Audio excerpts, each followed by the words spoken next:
Hare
Rama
बसतानाही व्यवस्थित बसतील आणि सगळेजण पुढे सरकून बसा.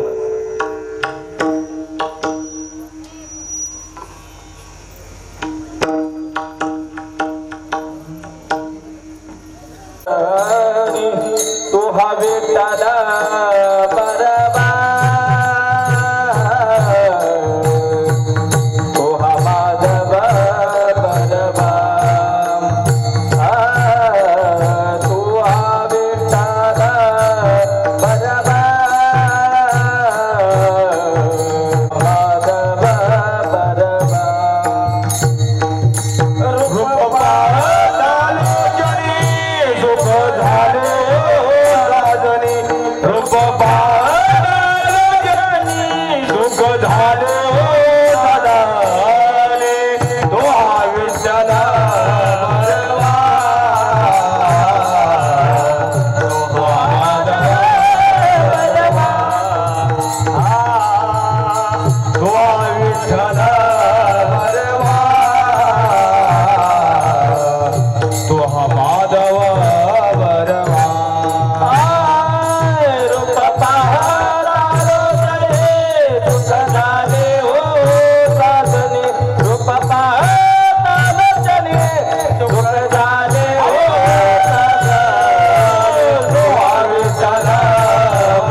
दुखाचा मागेला अवघ्या दुखाचा मागेला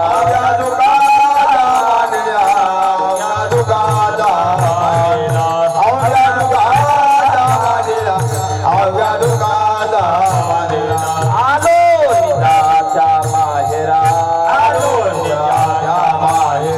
आलो निजाच्या माहेरा निजाच्या बरा बेटी रखमाईच्या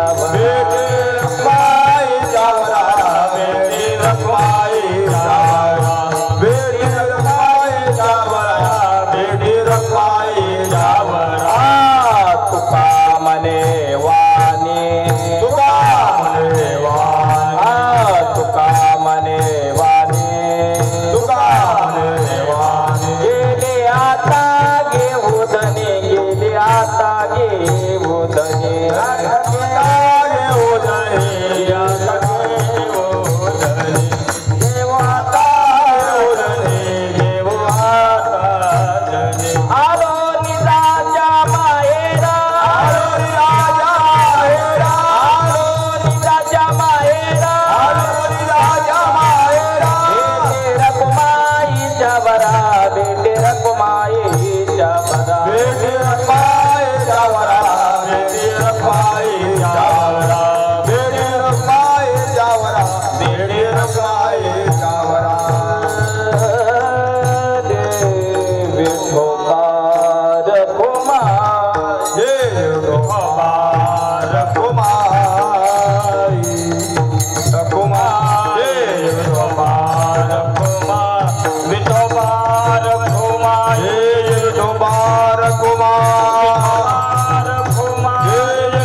शेवट तो गोड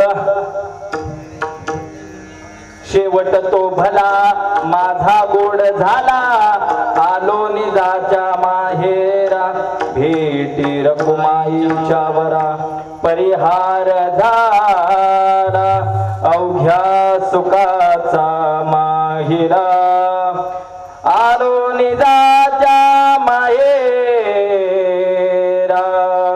भेटी रकुमाईच्या वरा तुका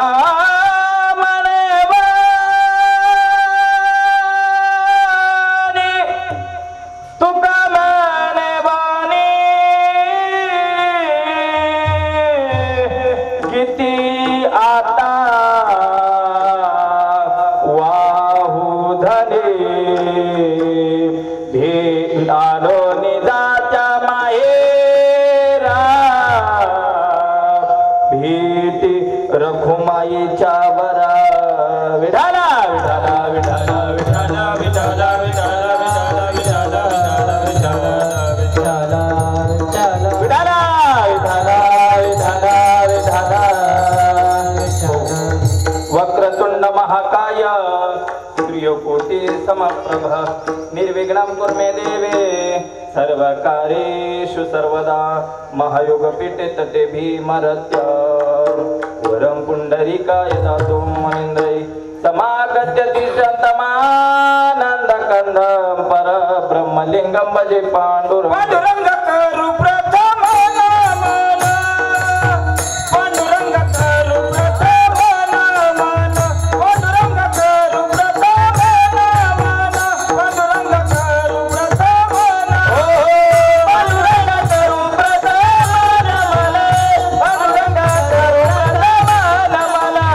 पाण्डुरङ्ग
होय सकळ विद्यांचे अधिकरण तेचे बंधू श्री चरण श्री गुरूंचे ते नमस्कार आता ओम नमो ज्ञानेश्वरा करुणा करा दयाळा तुमचा अनुग्रह लादलो पावन झालो चराचरी मस्तका हे पायावरी या वारकरी संता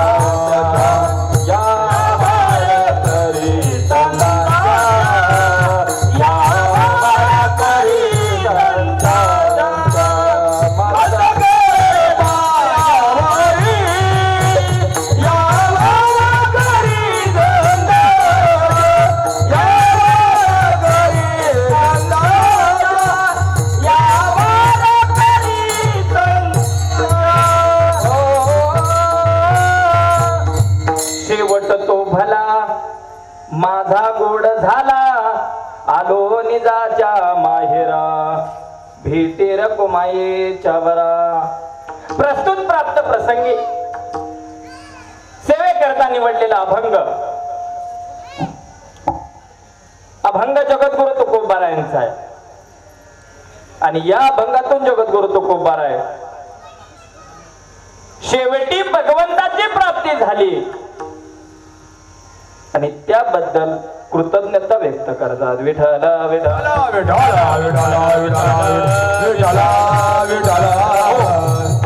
जगद्गुरु तुकोबाराय सांगतात, बाबा हो, आजचा दिवस माझा धन्य झाला.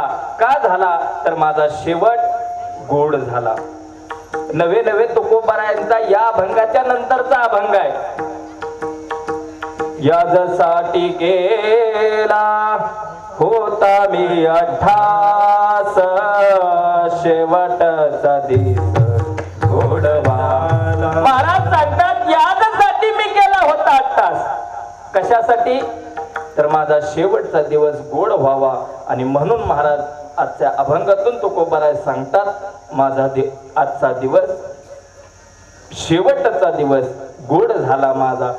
कशामुळे गोड झाला तर मी माझ्या माहेराला गेलो आणि एकदा का माझ्या माहेराला गेलो की त्या ठिकाणी जे माझं दुःख होतं, जे माझं दुःख होतं ते सगळं दुःख माहेरामध्ये गेल्यानंतर विसरलो.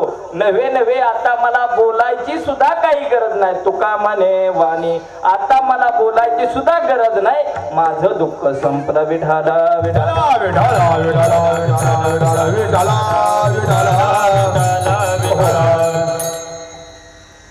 आज किम निमित्त कीर्तन सेवा आहे, तुम्हा सर्वांना ज्ञातच आहे. आज सुशील अजित गावडे यांच्या प्रथम पुण्यस्मरणानिमित्त आमचे दाजी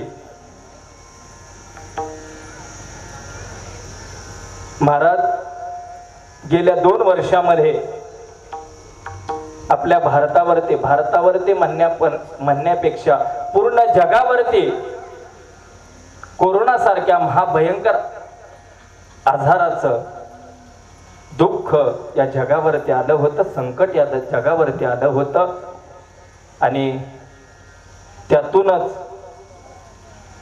तुम्हाला तर सगळ्यांना माहितीच असेल, पण गेल्या 2 ते 3 महिन्यापासून सतत वर्षश्राद्ध, अगदी कीर्तनकार मिळणार, नवे नवे भजनी मंडळ सुद्धा मिळणार.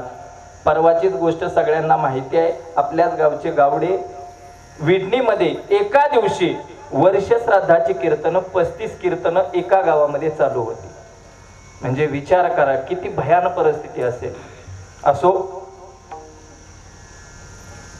हा कीर्तनाला अभंग निवडण्याचं कारण की महाराज प्रत्येक जण जगत असताना प्रत्येकाचा एक ना एक दिवस गोडच व्हावं लागतो, तर या शरीराचं भाग्य उजळाला येतं.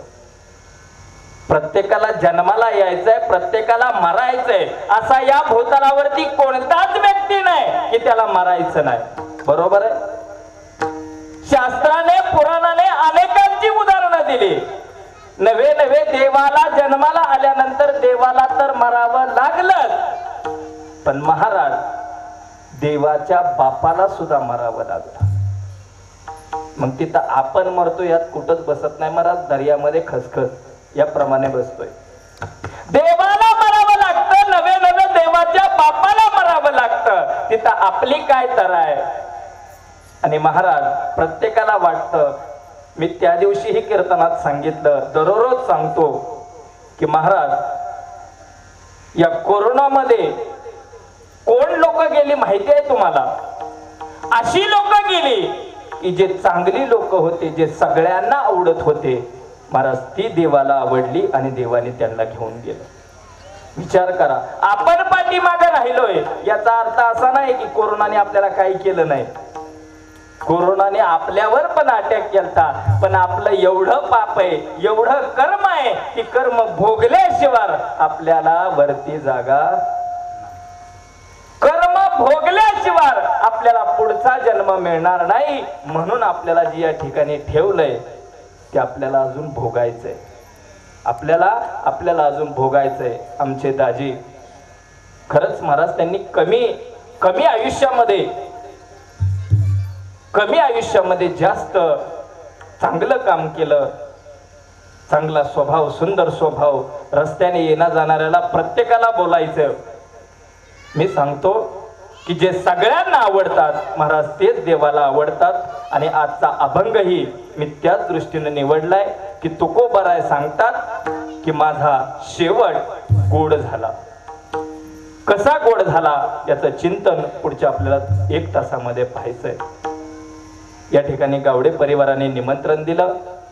त्यांच्या परिवारातले 4 जण भाऊ, त्यांची मुलं, या सगळ्यांच्या चरणावर नतमस्तक होतो आणि सेवेला प्रारंभ करतो. विठाला विठाला विठाला विठाला विठाला विठाला विठाला. प्रत्येकाला मरायचंय, एक ना एक दिवस प्रत्येकाला जगायचंय, पण जगताना जो शेवटचा दिवस आहे तो प्रत्येकाचा गोड झाला पाहिजे. महाराज शास्त्र असं सांगतं आपण जगत असताना 3 टप्पे आपले होतात. किती टप्पे? पहिला प्रारंभ, दुसरा मध्यम आणि तिसरा शेवट. मी आता तुम्हाला सगळ्यांना, एक महिला वर्ग असतील, पुरुष वर्ग असतील, टाळकरी असतील, सगळ्यांना प्रश्न विचारतो. सगळ्यांनी उत्तर दिलं तरी चालेल, मला राग येणार नाही.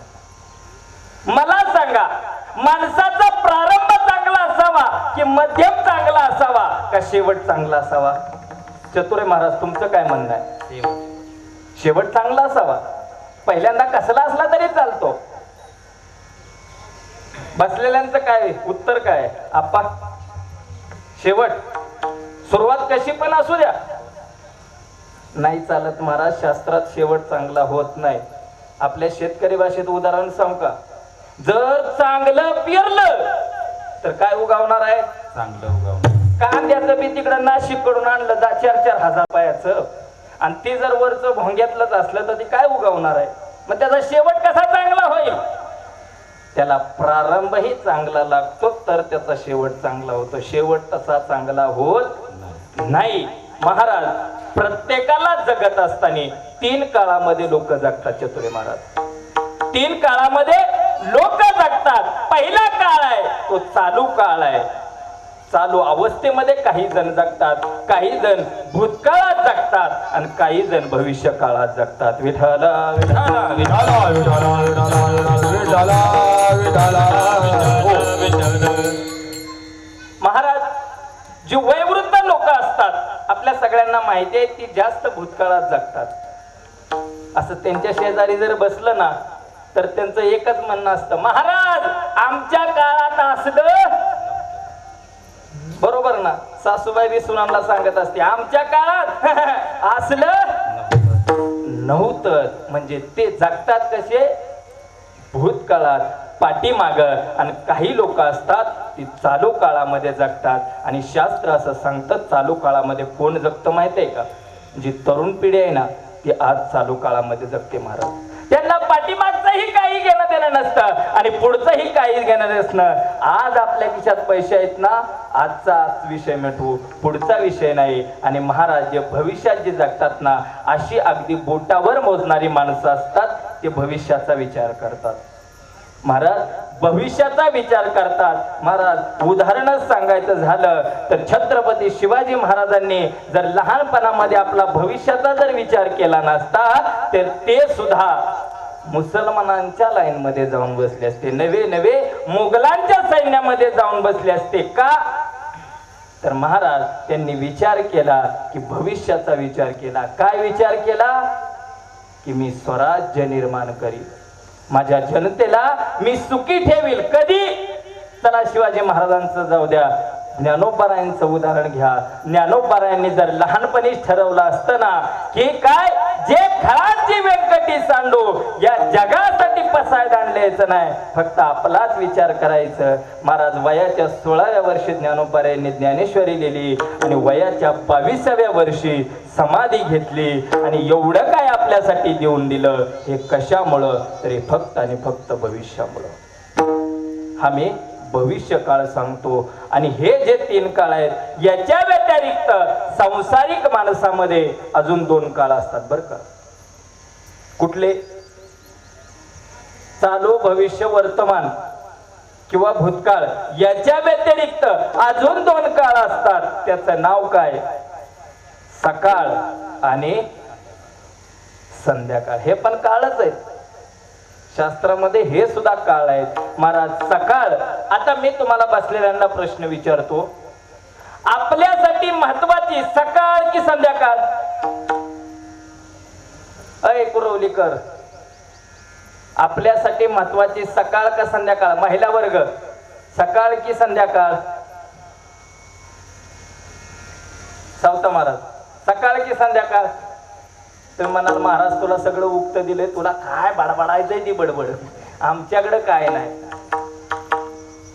महाराज, आपल्याला एखाद्या दिवसाची जर सुरुवात करायची असेल, आपल्या जर आयुष्याची जर सुरुवात करायची असेल, तर महत्वाची काय आहे? सकाळ. बरोबर ना महाराज? सकाळ महत्वाची आहे, कारण सकाळ हा दिवसाची सुरुवात करतो, आपल्या जीवनामध्ये काहीतरी नवीन गोष्टी घेण्याची सुरुवात करतो. शास्त्र असं सांगतं, प्रत्येकाच्या जीवनामध्ये सकाळ ही सुंदर असावी. सकाळी लवकर उठावं, ब्रह्ममुहूर्तावरती उठावं, पहाटे पहाटे 8 वाजता उठावं, असं सांगत नाही बरं का शास्त्र. पहाटे पहाटे 8 वाजता महाराज सकाळी लवकर उठावं, स्नान करावं, भगवंताचं नामचिंतन करावं आणि जागे व्हारे आता स्मरण करा पंढरीनाथ. ओ सुखवंत जन्माच्या उठा लागे व्हारे आता स्मरण करा पंढरीनाथ. अरे बैठी ठेवा माझा सुखवाव्या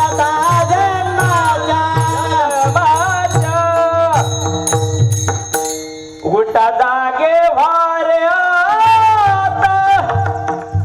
काय करा? जागा होऊन काय करा? शेजारच्याला भांडा नाही, काय स्मरण करा पंढरीनाथ. मग भगवंताला स्मरण केल्यानंतर काय होईल महाराज?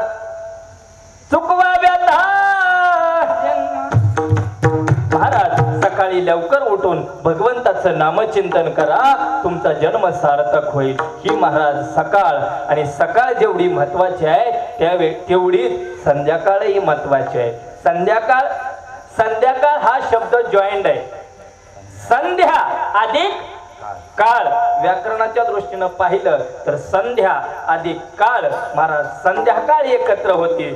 संध्याकाळ जशी संध्या आणि काळ मिलन होतं, तसं संध्याकाळी सगळ्यांचं मिलन होतं महाराज. कुणाचं मिलन होतं? गाई आणि वासराचं संध्याकाळी मिलन होतं. पक्षी आणि घरी असलेल्या बाळांचं मिलन होतं. आई आणि मुलाचं मिलन होतं. म्हणून महाराज प्रत्येकाच्या जीवनामध्ये सकाळी तितकीच महत्वाची आहे आणि संध्याकाळही तितकीच महत्वाची आहे. नव्हे नव्हे याच्या पुढे सांगतो, संसारामध्ये 2 काळ पडतात आणि परमार्थामध्ये एकच काळ पडतो बरं का. बघा मी काळ सांगतोय, अभंगाच्या बाहेर नाही, अभंगातलं चिंतन मांडतोय मी. सुरुवातीला 3 काळ सांगितले, त्याच्यानंतर 2 काळ सांगितले संसारातले, आणि आता मी आध्यात्मिक काळ सांगणार आहे. अध्यात्मामध्ये एकाच काळाला फक्त महत्व आहे महाराज. तो कोणता काळ माहिती आहे का? कारण तुकोबारायची एका ठिकाणी सांगतात, त्या काळामध्ये जर भगवंताचं जर नामस्मरण केलं ना, बघा प्रत्येकाला आपल्याला वाटत असतं की आपल्या जीवनाचं सार्थक व्हावं. आणि महाराज त्या काळामध्ये जर भजन केलं ना, भगवंताचं भजन जर केलं ना, तर आपल्या सुखाला पारावार राहत नाही. तो काळ म्हणजे अंतकाळाचा काळ. अंतकाळाला जर भगवंताचं नामस्मरण मुखाला आलं नाही, तर तुकोबाराय सांगतात त्या सुखाला पारावार नाही. अंतकाळी ज्याच्या नामाले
सांगितलाय तो म्हणजे अंतकाळाचा काळ.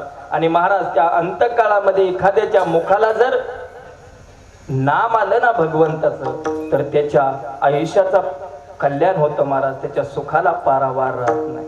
चला मी शेवटचा दिवस सांगतोय. मी सुरुवातीला प्रश्न केला होता की आयुष्यामधला महत्वाचा भाग कोणता, प्रारंभ, मध्य आणि शेवट. महाराज कसं जरी असलं तर एका ठिकाणी शास्त्रामध्ये सांगितलंय की प्रारंभ एखाद्याचा वाईट असेल, मध्य एखाद्याचा वाईट असेल, पण शेवट महाराज चांगला होतो. किंवा एखाद्याचा प्रारंभ वाईट असेल, मध्य वाईट असेल, पण शेवट चांगला होतो महाराज. चला मी उदाहरण सांगून जाईल.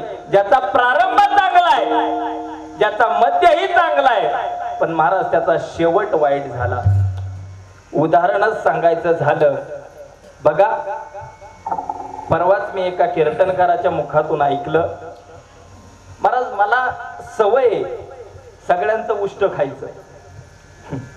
उष्ट खाल्ल्याने आपली ताकद वाढते. याचं वाईस गोळा करायचं, आपला धंदा आहे मागायचा, त्यात काय लाजायचं. विठाला विठाला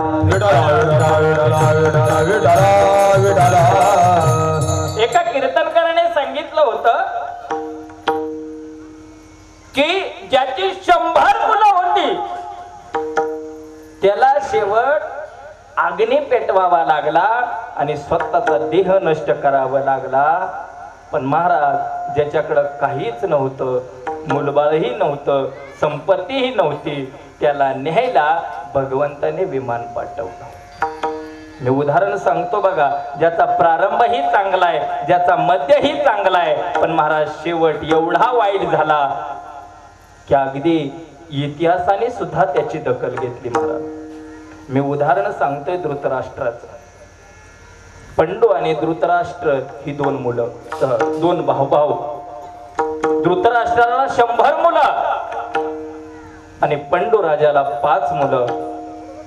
धृतराष्ट्राचा प्रारंभ झाला महाराज राजवाड्यात वाढणारा मुलगा, राजवाड्यात वाढला आणि पंडू राजाने संन्यास आश्रम स्वीकारला, संन्यासामध्ये गेला. महाराज त्या धृतराष्ट्राच्या हातामध्ये सगळी नगरी त्या धृतराष्ट्राच्या हातामध्ये आली.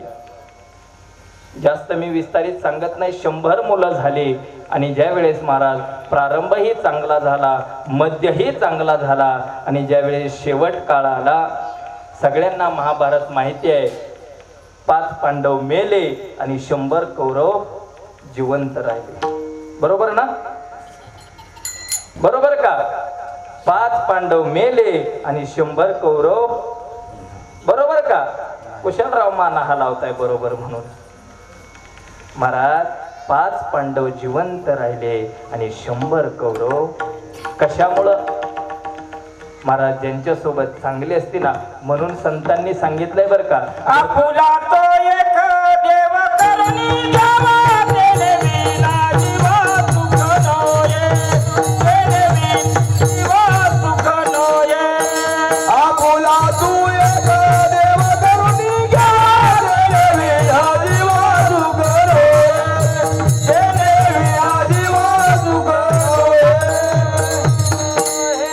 महाराज त्या पांडवांनी काही केलं होतं तर आपला देव एक करून घेतला होता आणि देव एक केल्यामुळं तिथं कुणाचंही चाललं नाही. म्हणून संत पण सांगतात बघा, तुमची संगती जर चांगल्याची असेल ना तर तुम्हाला चांगलंच फळ येतं. नवे नवे तुमची संगती पंगती दिवास वेगळे. तुमची संगत आणि पंगत जर चांगली असेल ना तर तुम्हाला भगवंताची प्राप्ती नक्की होईल. नवे नवे तुमचा काळ चांगला जाईल. चला मी धृतराष्ट्राचं उदाहरण सांगतोय. महाराज धृतराष्ट्र राजा 100 कौरव 100 मुलं होती. महाराज शेवट मुलंही मरण पावले आणि 5 पांडव जिवंत राहिले आणि हे धृतराष्ट्र राजा जिवंत राहिला.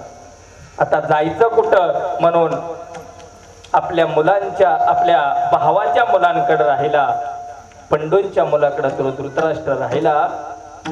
आणि असं सांगितलं जातं की धृतराष्ट्र दिवसेंदिवस असा दुखवायला लागला होता. एक दिवशी धर्मराजाने धृतराष्ट्राला विचारलं, धर्माचा राजा होता महाराज तो. धर्मराजाने विचारलं, काका काय होतंय तुम्हाला? तुमची तब्येत का खराब झाली? तुम्हाला कोरोना झालाय का? कोरोना झाला असला तर एखादी लस घेऊन या. झालंय काय नेमकं? त्यावेळेस ते काका सांगतात, धर्मा मला काय झालं नाही र, फक्त माझी एक अडचण आहे. रोज मी ज्या वेळेस जेवायला बसतो ना, आणि जेवायला जसं ताट मोहर येतं आणि ताट मोहर आल्यानंतर तुझा भीम माझ्या समोर येतो आणि मला सांगतो, ए आंधळ्या आता खातोय का नाही आमचं? अरे तुझे 100 पोरं म्या मारले ते आणि तू माझ्या घरचं खातोय. ज्या वेळेस महाराज असं बोललं, त्या धर्माला बोलल्यानंतर धर्माला का जेवण करू वाटेल का? वाटेल करू? महाराज अनेक उदाहरण आहेत बघा. एखाद्याने चांगलं जेवण करावा, लाडू गुलाबजाम सगळं पदार्थ आणि असं ताट पुढं मांडावा आणि त्या माणसाने यावा, राम राम पाहुणं, राम राम, खा तुम्हाला घरी मिळतच नाही, खाऊ वाटेल त्या माणसाला? तसं महाराज तो भीम त्या धृतराष्ट्राला करायचा आणि धृतराष्ट्र जेवत्या ताटावरून उठायचा आणि हात धुवायचा. धृतराष्ट्र राजा त्या धर्माला सांगतात, धर्मा त्या भीमाला तेवढं सांग, जेवताना फक्त मला बोलू नको रे. धर्माने भीमाला आवाज दिला, भीमा इकडे. अरे आपल्या काकाला कोण असं बोलतं वय? जेवताना तसं बोलू नये असं धर्माने सांगितलं. भीमाने सांगितलं, धर्मदादा बरोबर आहे तुमचं, जेवताना असं कुणाला बोलू नये. भीमाने सांगितलं, जेवताना नाही बोलत, जेवणाच्या अगोदर बोलतो. म्हणजे महाराज याचाच अर्थ शेवट होता आणि शेवट चांगला होणार नव्हता. महाराज धृतराष्ट्र एवढा खंगून गेला, त्याला त्या राज्यामध्ये राहावंसं वाटना. आणि एक दिवशीचा प्रसंग आहे महाराज, त्या धर्माला वाटलं इथं काय आपलं ठाव ठिकाणा लागणार नाही, म्हणून आपल्या पत्नीला घेतलं, गांधारीला घेतलं आणि दोघ जण हाताला धरून महाराज एका जंगलामध्ये गेली. त्या जंगलामध्ये अग्नी पेटवला आणि स्वतःचा देह त्याच्यामध्ये नष्ट केला. मी काय सांगतोय, शेवट वाईट झाला. सुरुवात चांगली होती, राज्याचा अधिकारी होता, पण शेवट असा झाला की त्याच्या शरीराला अग्नी द्यायला सुद्धा कोणी शिल्लक राहिला नाही. शेवट वाईट झाला. चला याच्या पुढे सांगतो, प्रारंभ चांगला होता, मध्यही चांगला होता, पण शेवट वाईट झाला. त्याच्या पुढचं उदाहरण सांगतो, प्रारंभ चांगला होता, मध्य वाईट गेला, पण शेवट चांगला झाला. बघा अभ्यास करणारा पोरगा आहे, तुम्हाला अजिबात गुंतून देणार नाही. मी सुरुवातीला उदाहरण सांगितलं, प्रारंभ चांगला झाला, मध्यही चांगला झाला, पण शेवट वाईट झाला. आता उदाहरण सांगतोय, प्रारंभही चांगला झाला, मध्य वाईट झाला आणि शेवट चांगला झाला. नाव कुणाचं घ्यायचं तर परीक्षित राजाचं नाव घ्यायचं. बघा महाभारतातलंच उदाहरण आहे. युद्ध झालं, सगळे जण मारले, दुर्योधनही मारला आणि अश्वत्थामा एका गुरुचा मुलगा शिल्लक राहिला होता आणि त्या अश्वत्थाम्याने शपथ घेतली, मी पांडवांचा एकही जिवंत ठेवणार नाही, नवे वंशच त्यांचा नष्ट करीन. कुणी शपथ घेतली? अश्वत्थाम्याने शपथ घेतली की मी एकही जगून देणार नाही. आणि महाराज त्याने बाण सोडला आणि तो बाण गेला अभिमन्यूच्या पत्नीच्या गर्भामध्ये. परीक्षिती राजा वाढत होता आणि त्याच्या जवळ गेला. महाराज पांडवांचा सहकारी, कारण महाराज तो जो मालक होता तो पांडवांच्या घरी कामाला होता, म्हणून परीक्षिती राजाचं अभिमन्यूच्या पत्नीच्या गर्भामध्ये जाऊन त्याचं रक्षण केलं. का रक्षण केलं माहिती आहे का?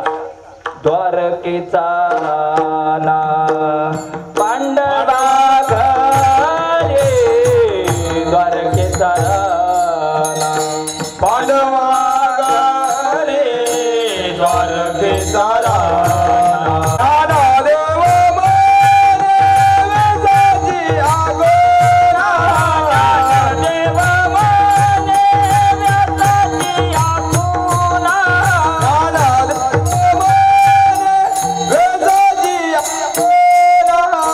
द्वारकेचा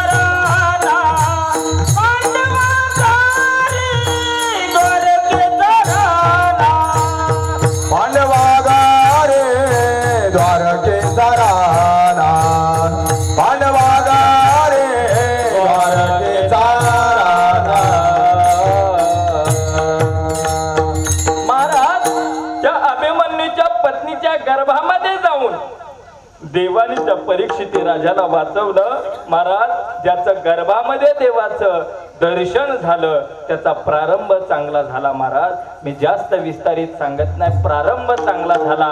मध्य महाराज अशी परिस्थिती झाली की भीमाने एका राक्षसाला मारलं होतं आणि त्या राक्षसाचा मुकुट भीमाने वाड्यात आणून ठेवला होता. आणि एक दिवशी परीक्षिती राजाला असं वाटलं की तो मुकुट आपल्या जरासंध राक्षसाचा तो मुकुट होता. तो मुकुट त्या परीक्षिती राजाने आपल्या डोक्याला घातला. म्हणून महाराज मी सांगत असतोय बघा, दुसऱ्याच्या टोप्या आपल्या डोक्याला कधी लावत जाऊ नका. सचिन महाराज खास त्यांच्यासाठी. महाराज, दुसऱ्याच्या टोप्या आपल्या डोक्याला लावत जाऊ नका आणि आपल्या बी टोप्या दुसऱ्याला घालत जाऊ, कारण काय कायला लई याड असते टोप्या घालायचं. महाराज, टोपी घातली, तो मुकुट घातला म्हणून परीक्षिती राजा महाराज, ज्याला गर्भामध्ये देवाचं ज्ञान झालं होतं, इतका महान तपस्वी, पण त्या टोपी घातली, तो मुकुट घातला. आणि एक दिवशी असं झालं, तो मुकुट घातला आणि जंगलामध्ये शिकार करण्याकरता गेला. आणि शिकारीला गेल्यानंतर तहान लागली.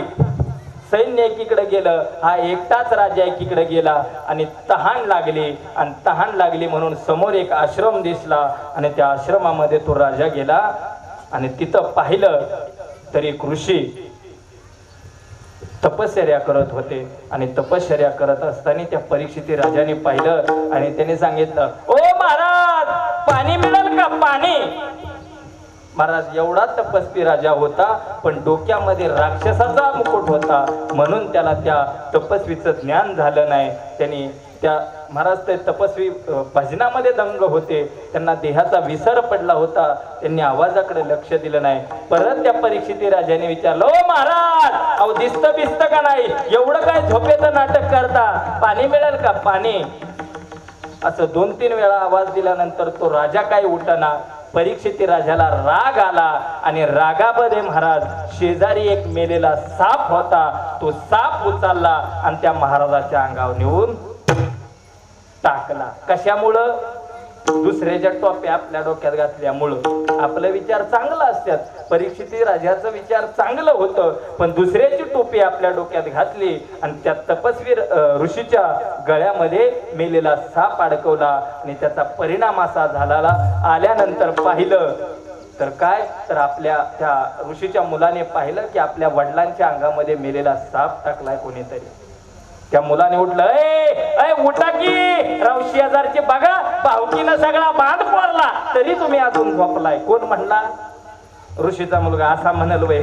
तसा नाही म्हटला तो, मी आपला असंच सांगतोय. त्यांनी सांगितलं, बाबा उठा, तुमच्या गळ्यामध्ये कुणीतरी मेलेला साप टाकलाय, तो साप कुणी टाकलाय. आणि त्या मुलाने इकडचा तिकडचा काहीच विचार केला नाही, हातामध्ये पाणी घेतलं आणि शाप देऊन टाकला की ज्याने कोणी माझ्या वडिलांची चेष्टा केली असेल त्याला 7 दिवसामध्ये सर्पदंश होईल आणि त्याचं मरण होईल. महाराज, कुणी शाप दिला? ऋषीच्या मुलाने शाप दिला. ऋषी म्हटले, हे तू फार वाईट केलं. राजा चांगला आहे, पण एक काम कर, आता दिलाय शाप तर देऊन टाक. तू त्या राजाला जाऊन सांग की तू 7 दिवसात मरणार आहे. आणि ज्या वेळेस महाराज परीक्षिती राजाला कळालं की आपण 7 दिवसामध्ये मरणार आहे, महाराज जसं का मरणार आहे असं कळालं तसं राजाचं थरथरच झालं. महाराज, अहो राजाचं काय आपलं होईल की? आपण मरणाला भीतो का? चतुरे महाराज भीतो का? नाही भेट. हा बरं चला, नाही भेट, मी मान्य केलं. आपण मरणाला भीतो का? अहो कुठं तिकडं फलटण मध्ये एक पेशंट सापडला तर इकडं आमच्या कुरवलीत एकमेकाला बोलायची बंद झाली आणि तुम्ही म्हणताय मरणाला घाबरत नाही. घाबरतो का नाही मरणाला? ती एक उदाहरण सांगितलं बघा, कुठं बरडच्या तिथंच झालं. एक महिला हापशावरती पाणी भरायला गेली, पाणी भरून आली आणि घरी आल्यानंतर तिला शिंक आली. शिंक आणि जशी का शिंक आली तिच्या घरातली म्हणले तू चेक करून ये बाय, तुला शिंक येते. आणि शिंक की आली, तिनं चेक केली, नरड्यात नाकात कांड्या खूप असल्या आणि ती पॉझिटिव्ह आली. जशी का ती पॉझिटिव्ह आली, त्या हापशावरती महिनाभर कोण गेलं नाही.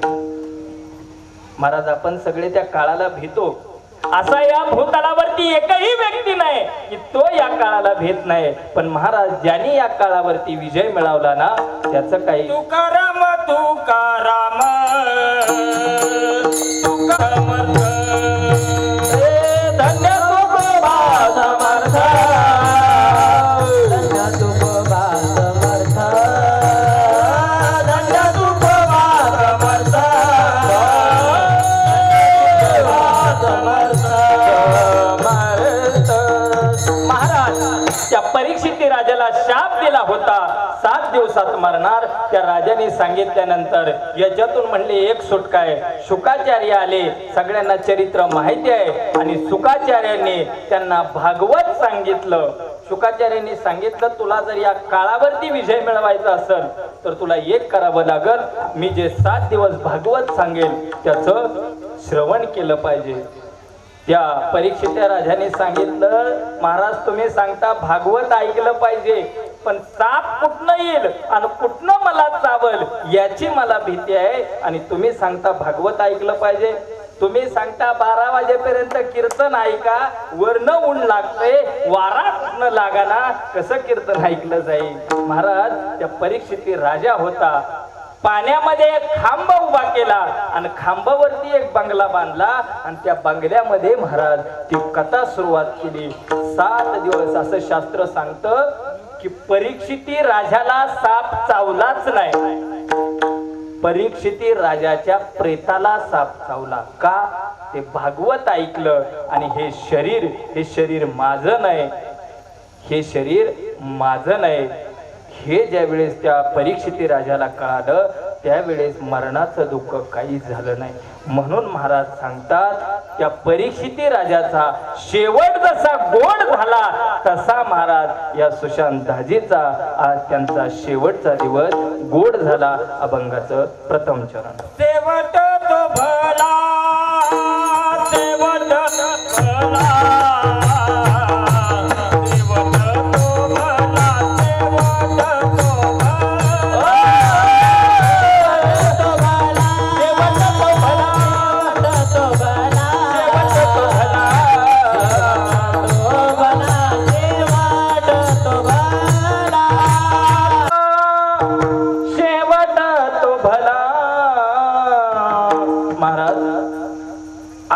अभंग निवडण्याचं कारण यांचं काहीतरी 24-25 वय असेल त्यावेळेस.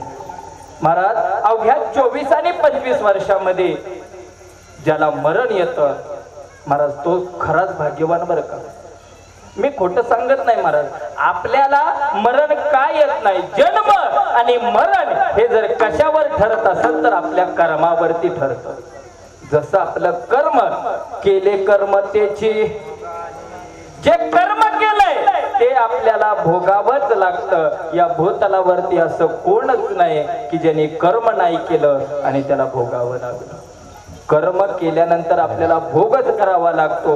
नवे तुकोबाराय सांगतात भोग भोगल्याशिवाय अजिबात सुद्धा पर्याय नाही. भोग तुम्हाला भोगावाच लागतो. जर भोग नाही भोगला, भोग आणि संचित तुम्हाला भोगल्याशिवाय पर्याय नाही. भोगतो न घडे करावे ते मने समाधान. महाराज हे सगळं आपल्याला माहिती आहे. म्हणून आज त्यांचा शेवट दिवस गोड झाला. का झाला तर एवढ्या कमी वयामध्ये त्यांना मरण आलं आणि एक ना एक दिवस जावं लागलं. महाराज तुम्ही सांगचाल, तुम्ही म्हणाल महाराज मरण आलं म्हणजे चांगलं झालं. खरंच चांगलं झालं महाराज, कारण या भूतलावरती तुकोबाराय सांगतात माझा शेवट आला. मी याच दिवसाची वाट पाहत होतो की माझा शेवट कधी येईल. माझा शेवट आला. आज माझा दिवसच गोड झाला. कशामुळं? मी आज माहेराला जाणार आहे, माझ्या वैकुंठाला जाणार आहे, म्हणून माझा आजचा दिवस गोड झाला. अभंगाचं दुसरं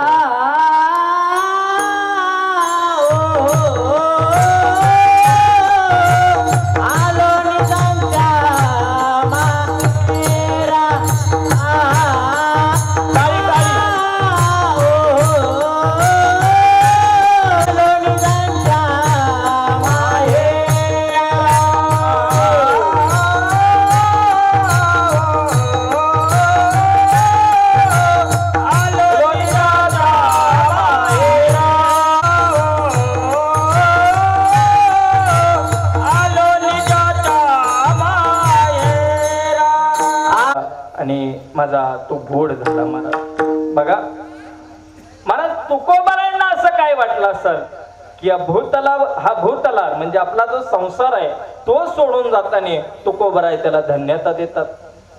महाराज, तुकोबारायांचं जीवन जर पाहिलं तर तुकोबारायांचा प्रारंभ चांगला आहे, मध्य थोडासा वाईट आहे, पण महाराज तुकोबारायांचा शेवट एवढा चांगला झाला ना तर त्याची गणनाच करता येणार नाही मला. तुकोबारायांचा प्रारंभ चांगला झाला, कारण तुकोबारायांचा प्रारंभ सांगत असताना तुकोबाराय अशा वंशामध्ये जन्माला आले की ज्यांचा वंश पाठीमागचे 10 पिढ्या विठेवरल्या पांडुरंगाची भक्ती करत होता. नवे एखादी वारी जर चुकली तर स्वतः देह ठेवत होते. नवे पंढरीचा पांडुरंग त्यांच्या घरी वारीला जात होता. अशी ज्यांची परंपरा होती त्या परंपरेमध्ये तुकोबारायांचा जन्म झाला. विचार करा तुकोबारायांची पात्रता काय असेल. प्रारंभ चांगला आहे, नवे महाराज तुकोबारायांचाच अभंग आहे. तुकोबाराय सांगतात अशी चांगली रोपट कुठं जन्माला येतात नाही, म्हणजे ते कुळ जे आहे हे पवित्र लागतं. कसं कुळ असावं तर महाराज, पवित्र ते कुळ पावना तो देश, पवित्र ते कुळ पावना तो देश,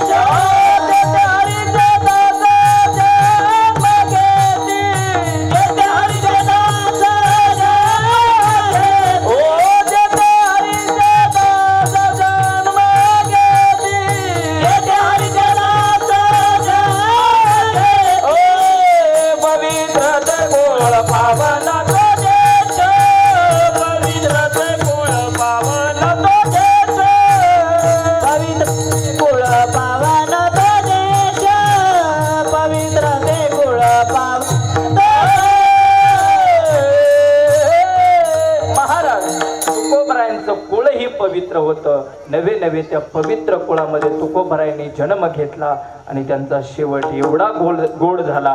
महाराज, ज्याच्यासाठी योगी तपस्वी साधुमुनी ज्यांची वाट पाहतात, ज्यांच्या स्वप्नामध्ये सुद्धा देव येत नाही, आता तो अंगात कसा येतो त्याच्याबद्दल मला माहित नाही, पण ज्यांच्या स्वप्नामध्ये सुद्धा देव येत नाही, महाराज त्या तुकोबारायांना न्यायला भगवंताचं विमान आलं, स्वतः विमान आलं. विचार करा त्यांचा तो दिवस किती गोड झाला असेल.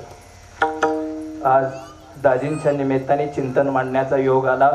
महाराज, प्रत्येकाच्या जीवनामध्ये प्रारंभ कसाही असो, मध्य कसाही असो, पण शेवट प्रत्येकाचा गोड होणं अत्यंत गरजेचं असतं. महाराज, एक मोठ्या महात्म्याच्या मुखातून ऐकलेलं दृष्टांत आहे, मी तुमच्या समोर सांगतो. एका गावामध्ये एक म्हातारं होतं. ते भगवंताचं कधीच नामचिंतन करत नव्हतं आणि महाराज अंतकाळ त्याचा जवळ आला आणि शेवटी म्हाताऱ्याला बोलता येईना. काय करायचं, म्हातारा तर जायना. त्याचा वर करू भावकी बघत होती म्हातारा कधी जाईल, पण म्हातारा काही जात नव्हतं. काही जण म्हणले म्हाताऱ्याला पालतं झोपवा, म्हणजे छातीव दाब आल्यावर म्हातारा पटकन जाईल, तरीही म्हातारा जाईल नाही. काही जण म्हणले म्हातारी पुढं आणून बसवा, म्हातारीच्या नादाने तरी म्हाताऱ्याचा जीव जाईल. महाराज, म्हातारं काय केल्याने जाईना. माता काय करायचं मी सांगतोय बघा, शेवट गोड झाला पाहिजे. ते म्हातारं वाके असं म्हणत होतं. म्हणून त्या मुलांना वाटलं की म्हाताऱ्याला भगवंताचं नामचिंतन करायचंय. डॉक्टरांना बोलावलं, डॉक्टरांकडून चांगल्या पैशाचं इंजेक्शन केलं आणि महाराज सगळ्यांना दृष्टांत माहिती आहे, ते इंजेक्शन त्या म्हाताऱ्याला दिलं आणि म्हाताऱ्याने सांगितलं, मला वासुदेव केशवा नव्हतं म्हणायचं, तर मला म्हणायचंय काय, तर वासरू किरसुनी खातंय, वासरू किरसुनी खातंय. म्हणजे आपण कितीही प्रयत्न केला तरी आपल्याला मरण सहजासहजी येत नाही, आणि मरण येतं पण चांगलं मरण त्यालाच येतं की त्याचा शेवट गोड होतो. म्हणून तुकोबाराय सांगतात, जीवनातला प्रत्येकाने शेवट गोड करून घ्या. शेवट गोड कसा होईल, त्या भगवंताचं नामचिंतन करावं लागेल. कोणतं चिंतन? विठोबा रखुमाई, विठोबा रखुमाई. टाळी वाजवा, बसलेल्या सर्वांनी टाळी वाजवा.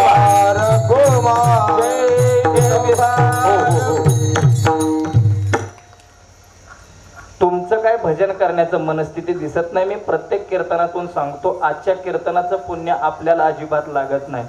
जे काय पुण्य लागतं ते यांना लागतं. म्हणून सर्वांनी भजन करा. चला आता चांगलं भजन करू. पाहुणे पण व्हिडिओ शूटिंग घेऊन आलेत, तर सुंदर भजन करू. असं करा, सगळ्यांनीच हात वर करा. चला जाऊ द्या, उन्हाळ्याचा दिवस आहे, उन्हाळा तरी निघून जाईल. करा सगळ्यांनी हात वर, सगळे सगळे हात वर. आता एक टाळी आणि एक भजन करायचं. हा, एक टाळी, टाळी टाळी आवाज आला पाहिजे.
म्हणावी इतक्या उशिरा ऐकतोय आम्ही. आज तुमच्यावर ठेवल्यात आहे आणि त्याच्या कॅमेरात जर तुम्ही नाही बसला, मग विचार करा तो काय करत ते. असो, ज्यांनी भजन केलं त्यांना धन्यवाद, ज्यांनी नाही केलं, महाराज लोकांची पद्धत आहे त्यांना डबल धन्यवाद. विठाला विठाला शेवट तो भला माझा भाऊ गोड झाला, माझा भाऊ गोड झाला.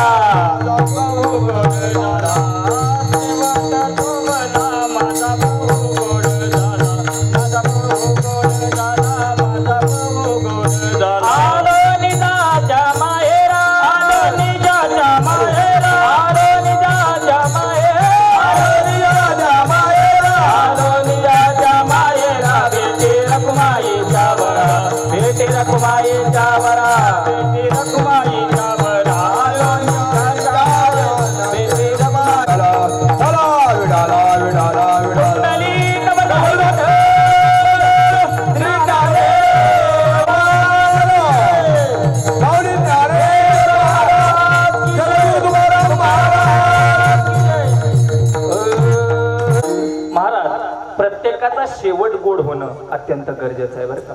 शेवट गोड झाला पाहिजे. महाराज आयुष्यभर ज्यांना त्रास दिला त्यांचा सुद्धा महाराज शेवट एवढा गोड झाला.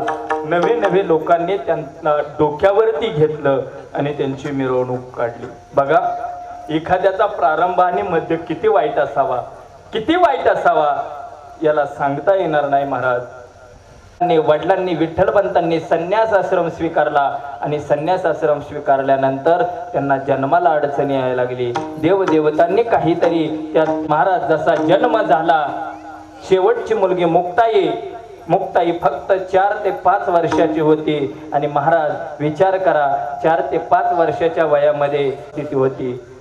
प्रत्येकाच्या जीवनामध्ये आई वडील असणं अत्यंत गरजेचं असतं. प्रत्येकाला आई वडिलांची साथ संगत लागते.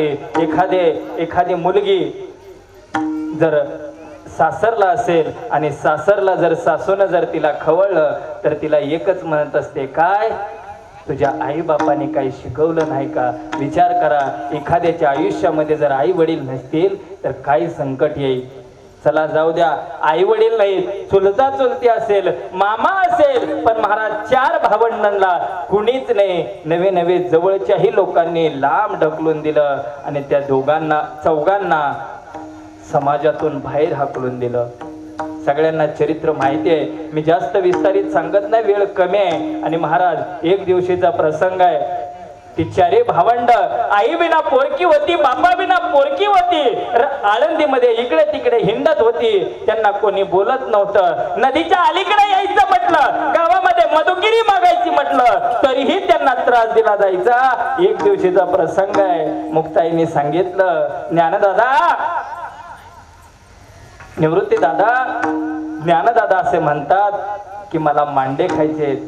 मुक्ताई सांगते, निवृत्ती दादा, ज्ञानदादाला मांडे खायचे, तुम्ही एक करा, मांडे करायचे. आता आपल्याकडे ते मांडे नाहीत बरं का, पण नाशिक भागाकडे गेला ना तर तिकडे मांडे असतात. मांडे म्हणजे काय माहितीये का? पुरणपोळी, पण ती भली मोठी असते. मी खाल्ल्यात बरं का, पंढरपूरला असताना खाल्ल्यात. पुरणपोळीच असती पण भली मोठी असते.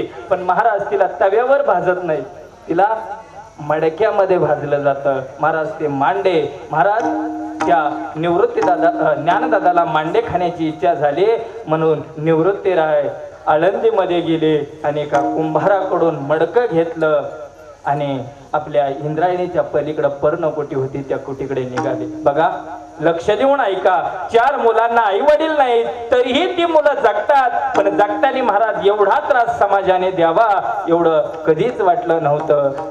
त्यांना खायला सुद्धा लोक देत नव्हते. महाराज ते मडकं घेतलं आणि थोडी काही मधुकिरी मागून जे धान्य पीठ गोळा झालं होतं ते पीठ जोडीमध्ये घेऊन निवृत्तीनाथ वाळूमधून त्या वाळवंटामधून पाय पोळत चालले होते. आणि तेवढ्यामध्ये समोरून काका आले आणि काकांनी पाहिलं की काय, या संन्यासाची कार्ट या नदीतून जात आहे, नदीच्या पात्रातून जात आहे. त्या काकांनी इकडे हाक मारला, ए इकडे या. काय झालं काका? अरे काय आहे तुझ्या झोळीमध्ये? झोळीमध्ये काही नाही काका, माझ्या ज्ञानदादाला मांड खाण्याची इच्छा झालती म्हणून मांड्यासाठी मडका आहे आणि थोडी मधुकिरी मागितलेले पीठ आहे. ते काका सांगतात, अरे लाज वाटते का तुम्हाला? लाज, संन्याशाची कार्टी आहे आणि तुम्हाला जिभेचे चोचले पुरवता, तुम्हाला लाज वाटते का? महाराज समाजाने संतांना किती त्रास द्यावा याचीही सीमा असते. महाराज ते जे काय धान्य पीठ गोळा झालं होतं, मधुकिरी गोळा झाली होती, ती सगळी मधुकिरी घेतली आणि वाळूमध्ये मिक्स केली, सगळी नायनाट केला आणि जे मडकं होतं ते पायाने तुडवलं. महाराज एवढी समाजाने वाईट वागणूक दिली. विचार करा, तरीही एवढी वाईट वागणूक दिली. एवढा प्रारंभ वाईट होता. मध्यम काळातही त्यांना समाजाने वागणूक दिली नाही. एक त्यांना चमत्कार दाखवावे लागले आणि तेव्हा इतरांनी त्यांना नमस्कार केले. आणि महाराज तेच लोक, त्याच लोकांनी ज्ञानोबाराय, निवृत्तीनाथ, मुक्ताबाई यांना डोक्यावर घेऊन फिरवतात. तेच लोक भजन करतात. महाराज त्या ज्ञानोबारायांना ते मांड खाण्याची इच्छा झाली. निवृत्तीनाथ घरी गेले आणि घरी गेल्यानंतर पाहिलं तर काय, मुक्ताई वाटच बघत होते. कधी निवृत्तीनाथ येतात, दादा येतात आणि मी मांड करते. पाहतात तर काय, फाटलेल्या अवस्थेमध्ये झोळी फाडली सगळी. आणि नाथ महाराज त्या मुक्ताला सांगतात, मुक्ते आपण संन्याशाची कार्टी आहे ग, आपण संन्यासीची काबडी आहोत, आपल्याला जिभेचे चोचले पुरवण्याची अजिबात ऐपत नाही, मांड करायचं कॅन्सल कर. महाराज मुक्ताईनं इकडचा तिकडचा विचार केला नाही. तपस्वी होते. ज्ञानोबारायांनी योग मायेने आपलं पोट गरम केलं आणि त्याच्यावरती मांडे भाजले. ही त्यांची पावर होती. महाराज विचार करा, त्या ठिकाणी निवृत्तीनाथ जर त्या काकांना जर माघारी बोलले असते तर महाराज ते काकाही शांत बसले असते. पण संत त्यांनाच म्हणतात, कोणाला म्हणतात, ज्याच्या अंगामध्ये दया शांती असते त्यांना संत म्हणतात. ते ताटीचे अभंग तुम्ही पहा. मुक्ताबाई महाराज ज्ञानदादाला सांगते, दादा आपण संत आहोत, संतांनी असं करायचं नाही. महाराज प्रारंभ एवढा वाईट, मध्य ही वाईट, पण शेवटचा काळ एवढा चांगला गेला महाराज, एवढा चांगला गेला. मी ज्ञानोबारायांची समाधी सांगून जाईल. महाराज समाधीचा दिवस ठरला, काही नाही म्हणले. कार्तिक वारी झाल्यानंतर जी पुढची एकादशी येते ती ज्ञानोबारायांना आळंदीमध्ये समाधी द्यायची आणि त्या समाधी करता पांडुरंग परमात्मा या विश्वावरती जेवढ्या काही संत आहेत त्या सगळ्या संतांनी ज्ञानोबारायांना समाधी द्यायची. आणि नामदेवराय सांगतात, नामदेवराय काय सांगतात, नामा मन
नामदेवराय म्हणतात, देवा समाधी पंढरपुरात नाही, समाधी कुठं आहे? नामा मन देवा चला तया विश्रांती घ्यावया कलबा भरी दौऱ्यांची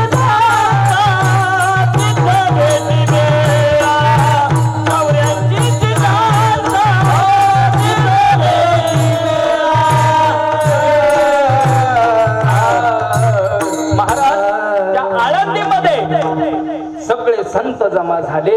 मी सांगतोय बघा, शेवट त्यांचा एवढा चांगला झाला. प्रारंभ त्यांना लोक अन्न देत नव्हते, राहण्याकरता जागा देत नव्हते. अंत शेवटचा काळ एवढा चांगला गेला. या विश्वाचा मालक त्यांना समाधी द्यायला आळंदीला गेला. आणि ज्या वेळेस समाधीचा दिवस उजडला, दशमी झाली, एकादश झाली, द्वादश झाली आणि त्रयोदशीचा दिवस उजडला आणि ज्ञानोबारायांना समाधी देण्याचा काळ ठरला.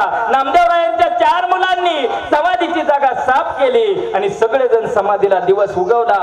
आणि दिवस उगवल्यानंतर ज्ञानोबारायांना आंघोळ घालण्याकरता इंद्रायणीकडे गेले. ज्ञानोबाराय इंद्रायणीकडे गेले आणि ज्ञानोबाराय सांगतात, इंद्रायणी माता ही माझी शेवटची आंघोळ. इंद्रायणी सुद्धा रडू लागली. महाराज कोण नाही रडणार, काय ते ज्ञानोबाराय होते. 16व्या वर्षी ज्ञानेश्वरी गेली आणि 22व्या वर्षीचं पोर समाधीला जात आहे. काय इंद्रायणीला रडू वाटणार नाही. इंद्रायणीच्या पुढे आले. इकडे मुक्ताई रडते, निवृत्ती दादा रडतात.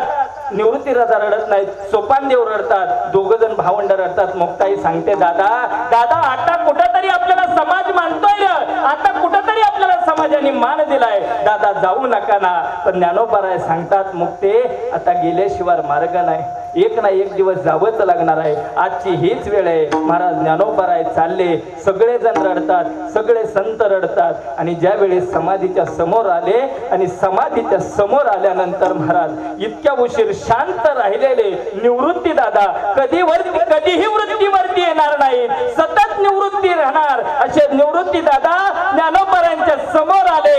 आणि महाराज एखाद्या पेंडीचा जसा आळा सुटावा तसं निवृत्तीनाथ रडायला लागले. निवृत्तीनाथ सांगतात, दादा दादा बास नका जाऊ, महाराज गुरुनी शिष्याला सांगावं. पण ज्ञानोबाराय सांगतात, नाही दादा जावं लागल. हे सगळं वर्णन नामदेवराय गाथ्यामध्ये करतात बरं का, मी माझ्या पदरचं सांगत नाही.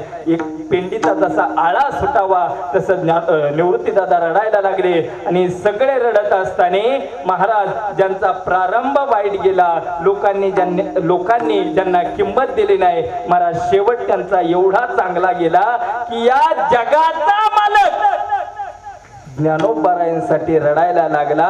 आणि रुक्मिणी सांगते, रुक्मिणी सांगे रुक्मिणी सांगते पांडुरंगा, देवा तुम्ही का रडता, तुम्ही का रडता म्हटल्यानंतर ते पांडुरंग सांगतात, रुक्मिणी हे ज्ञानदादा आहे ना, ज्ञानदादा सतत माझ्या सोबत आहेत, सतत आहेत, अगदी अगदी अगदी प्रेमाचे आहेत. आणि महाराज सगळे जण रडतात. मला सांगायचं एक महाराज, प्रारंभ एवढा वाईट झाला, मध्यही एवढा वाईट झाला आणि शेवट एवढा चांगला झाला की जगाचा मालक त्यांच्यासाठी रडायला लागला. म्हणून तुकोबाराय सांगतात की माझा आता शेवट गोड झालाय आणि मी आता माझ्या माहेराला चाललोय. महाराज माहेर, चला मी माहेर सांगतो. माहेर महाराज तुकोबारायांचं माहेर पंढरपूर आहे.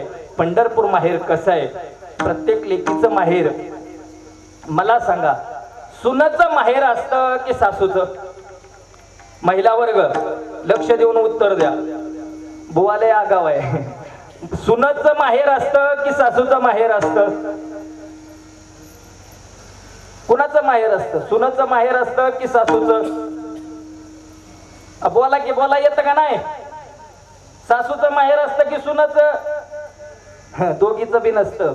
उत्तरच नाही त्या पर्यायामध्ये. महाराज दोघीचंही माहेर नसतं. माहेर कुणाचं असतं तर लेकीचं माहेर असतं. आणि महाराज त्या लेकीच्या माहेरामध्ये तुकोबाराय सांगतात, मी त्या माहेराला गेलो. महाराज माहेर म्हणजे तिथं लेकीला कोणतंही बंधन नसतं. उदाहरणच सांगायचं झालं तर एखाद्या सुनाच्या हातातून बाहेरून पाणी आणायचं होतं. पाण्याने गच्च हांडा भरला होता, स्टीलचा हांडा होता आणि हांडा आणत असताना धपकन खाली पडला आणि स्टीलचा हांडा चेंबला, पाणी सांडलं. महाराज दारात सासू बसली होती. सासूने सांगितलं, का हातात काय अवसान आहे का नाही?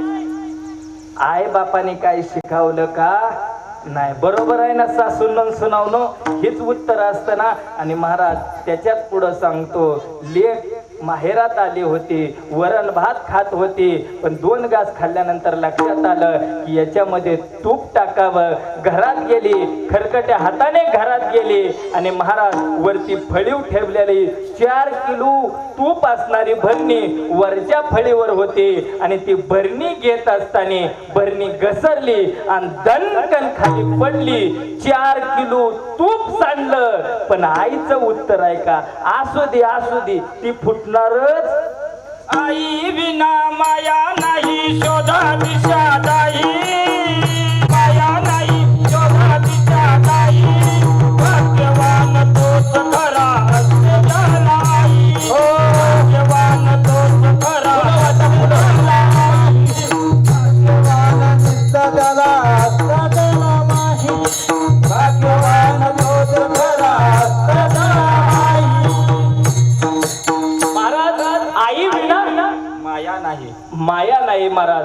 ती 4 किलो तूप जरी सांडलं तरी आईनं सांगितलं सांडू दे ते फुटणारच होतं. पण महाराज बाहेर स्टीलचा हांडा आणि पाणी, ते का तूप आहे का तेल आहे, तरी सासून काढलं. मला सांगायचंय काय, माहेर आहे महाराज, माहेरामध्ये कोणतंच बंधन नाही. नवे तुकोबाराय सांगतात, ज्ञानोबाराय सांगतात, मी एकदा का माहेरला गेलो की माझं सगळं दुःख जाईल, माझा संसार सुखाचा होईल. टाळकरांनो लक्षात घ्या, सगळ्यांच्या अभंगा पाठ आहे. एकदा का माहेरला पंढरपुरात गेलो की माझं सगळं दुःख विसरल. कोणता आहे अभंग सांगा? जाईन गे माये जाईन ग माये तया पंढरपुरा, जाईन ग माये तया पंढरपुरा, जाईन ग माये तया पंढरपुरा. मायरा मायरा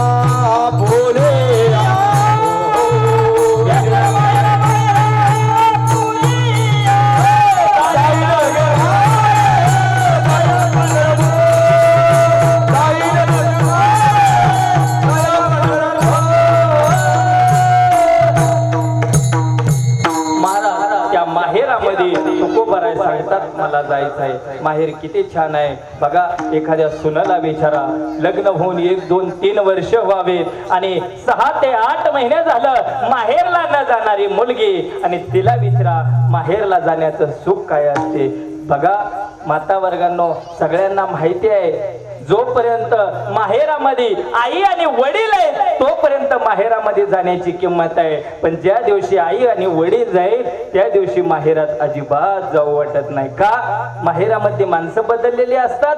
अजिबात नाही. पण जी माणसं त्या लेकीच्या आतुरतेने वाट पाहत असतात, नवे नवे ज्या लेकीला वाटत असतं, ज्यांना भेटल्यानंतर मनाला समाधान भेटत असतं, पाठीमागचं जे काही दुःख असेल ते दुःख सगळं विसरत असती, त्या लेकीला वाटत असते आपली विठ्ठल आणि रखुमाई आपल्या माहेरात पाहिजे. महाराज प्रत्येक सुनांना वाटत असतं एकदा तरी माझ्या माहेरला जावं, प्रत्येकीला माहेरीला जावं वाटतं. तसं तुकोबराय सांगतात, आता मी माझ्या माहेराला गेलो, माहेरामध्ये माझा रखुमाई माझी विठ्ठल दोघही माझे आई वडील आहेत. कृष्ण माझी माता, कृष्ण माझा पिता, बहिणी बंधू चुलता, कृष्ण माझ्या माहेरामध्ये म्हणजे लेकीच्या माहेरामध्ये जे जी नाती असतात तुकोबराय सांगतात ते माझं माहेर पंढरपूर आहे.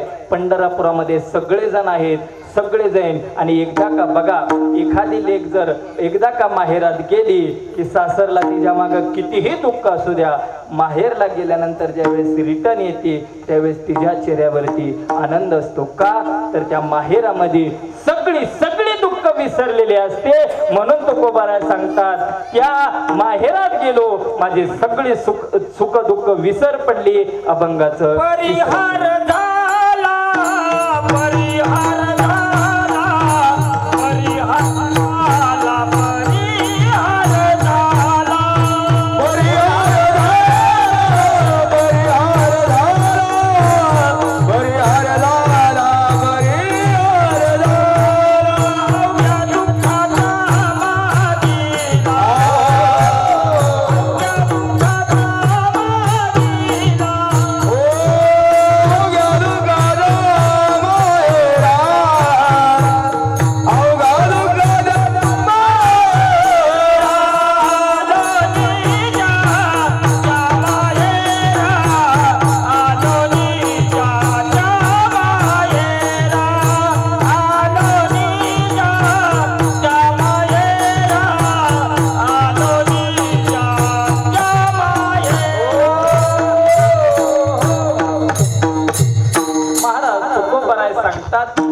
माहेरात गेलो माझं कोणतंही दुःख राहिलं नाही. बघा आताशी कुठंतरी कीर्तनाला सुरुवात झाली बरं का. आता लोक यायला लागल्यात, मंडप गज भरायला लागलाय. म्हणजे आता इथून पुढं 1 तास एक मी तर 4 तासावर निघालो होतो, तुम्ही तर बरोबर ना. आता इथून पुढं कीर्तनाला सुरुवात.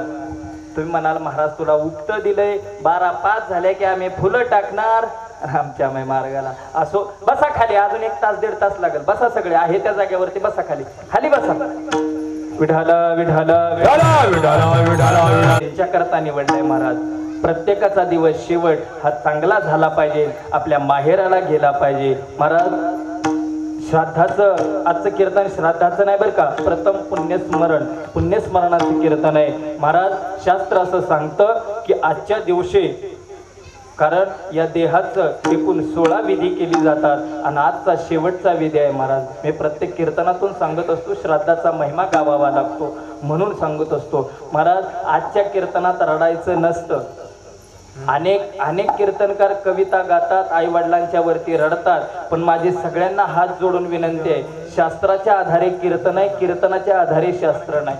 आजच्या कीर्तनात रडायचं नसतं, शास्त्र आपल्याला परमिशन देत नाही. आपण शास्त्राने चालतो ना, शास्त्र सांगतं ज्या दिवशी मयत झाले त्या दिवशी तुम्ही रडा, त्याच्यानंतर सावडण्याचा विधी असतो त्याही दिवशी तुम्ही रडा, त्याच्यानंतर 10व्याचा विधी असतो त्याही दिवशी तुम्ही रडा, आणि त्याच्यानंतर पुढचा कोणता असतो? गोडवा. बरोबर ना, 13वा म्हणजे गोडवा. आणि एकदा का गोडवा झाला की शास्त्र आपल्याला रडण्याचा अजिबात अधिकार देत नाही. बघा वर्ष श्राद्धाच्या कीर्तनाला कधीच रडत जाऊ नका. जर रडला विचार करा, 1 वर्ष झालंय, यांचा आत्मा शरीर जरी नसलं तरी यांचा आत्मा आपल्याच घरात आहे, आपल्याच घरामध्ये असतो. आणि विचार करा, हे यांना 12 वाजता पुढचा जन्म मिळणार आहे, आणि पुढचा जन्म मिळत असताना आपण जर पाठीमागं रडत असेल आणि रडताना जर त्यांनी पाहिलं तर त्यांना पुढे जाऊ वाटेल का? वाटेल महाराज एखाद्याला घर सोडून जाताना जर पाठीमागचा रडत असेल तर पुढं जाऊ वाटत नाही. मला सांगा त्यांचाही जीव आपल्यामध्ये गुंतलाय ना. जसं हे गेलेत आपल्याला वाईट वाटतं त्यांना वाईट वाटत नसेल का महाराज? प्रत्येकाला वाईट वाटतं कारण आपलं जे प्रेम आहे ते या शरीरावरती आहे आणि हे शरीर एक नाही एक दिवस जाणार आहे. म्हणून प्रेम सुद्धा नश्वर आहे. म्हणून आजच्या कीर्तनामध्ये रडायचं नाही. त्यांना आनंदाने सहकुशीने त्यांना पाठवायचं की तुम्ही आलात आमच्या कुटुंबामध्ये राहिलात आम्हाला प्रेम दिलं आम्हाला आनंद दिला आम्ही सुखी आहोत. इथून पुढं तुम्ही परत परत परत यावं एवढीच आमची विनंती आहे. आणि ईश्वराला एवढीच प्रार्थना करायची की देवा देवा आता यांना आमच्यातून नेलंय यांचा आधार म्हणून यांची जागा तू घे आणि आम्हाला आधार देण्याचा प्रयत्न कर. म्हणून तुकोबाराय सांगतात माझा शेवटचा दिवस धन्य झाला. मला भगवंता न्यायला आले माझा धन्य झाला गोड झाला. मी आता माझ्या माहेराला गेलो. आता मला टेन्शन नाही. परत सासरला यायचं नाही. आता माझं टेन्शन मिटलं. आता मला काय बोलायची सुद्धा गरज नाही. अभंगाचं शेवटचे जण तू गा माने माने तू गा माने माने बेटी रखमा ईजा बेटी रखमा ईजा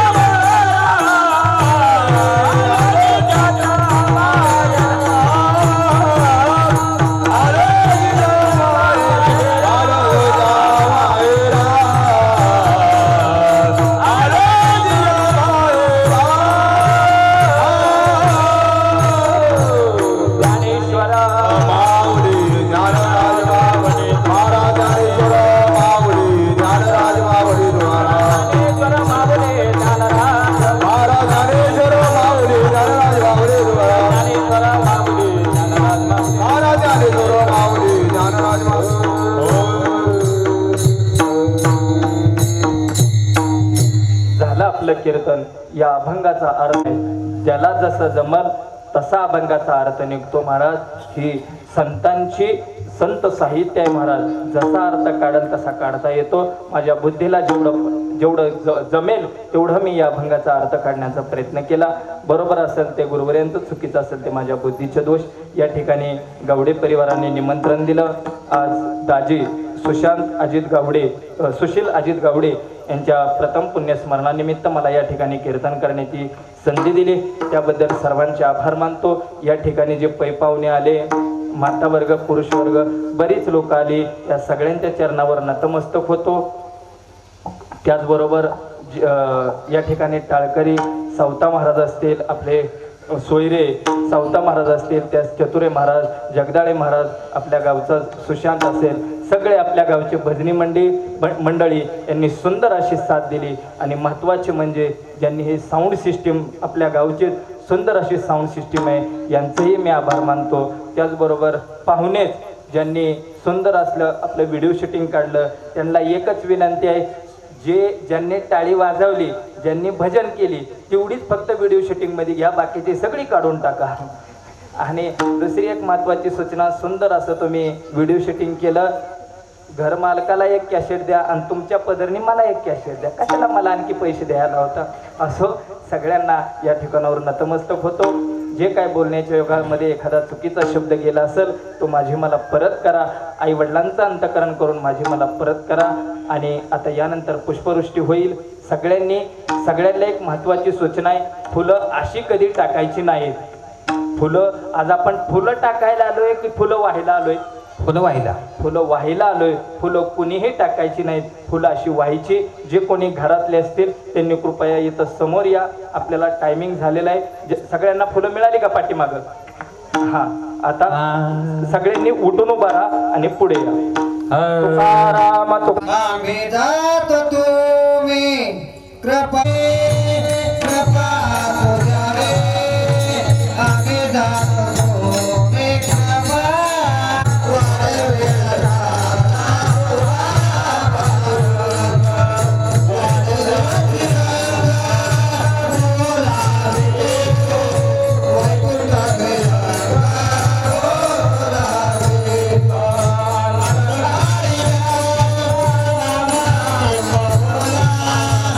the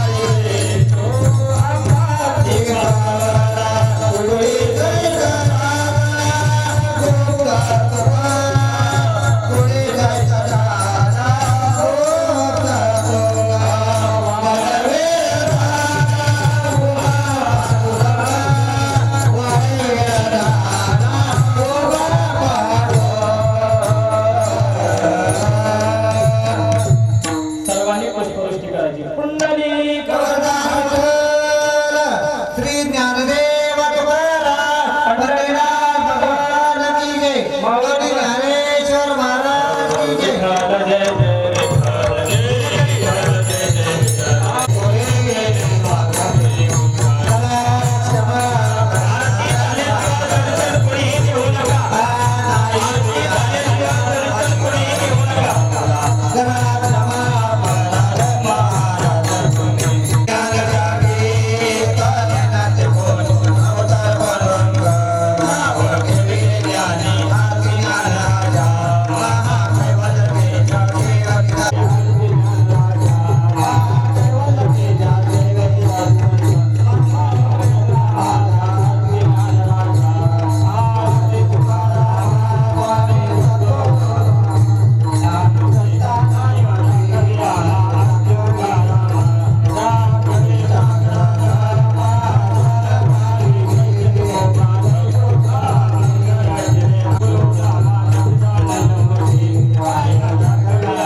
दुरितांचे तीव्र जावो विश्वसुधर्म सूर्य पावो जो जे वांछिल तो ते लाभो प्राणी जात वर्षते सकळ मंगळी ईश्वर विटांची मागणी आली अनाथ मंडळी भेटुदय होता जला कल्पतरुजे आरोग्य रंजन मार्कंडेय तापयिना ते सर्वाई सदा सर्जना सोयरे होतो किंबहुना सरस्वती पूर्ण होणे ते लोकी भजे ज्वाती पुरुकी अखंडित आणि ग्रंथ पढे विशेष लोकी श्रद्धा व्हावी एकमने श्री विशेष राम हा वकील दान बसाव येणे वरी ज्ञान देव सुखिया झाला येणे वरी ज्ञान देव सुखिया झाला सुखिया ज्ञान देव सुखिया झाला ओम शांती शांती शांती 2 मिनिटं सर्वांनी उभं राहायचं भावपूर्ण श्रद्धांजली वाहण्याकरता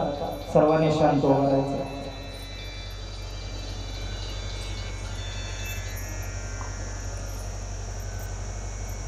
पुंडलिक श्री ज्ञानदेव तुकाराम पंढरीनाथ भगवान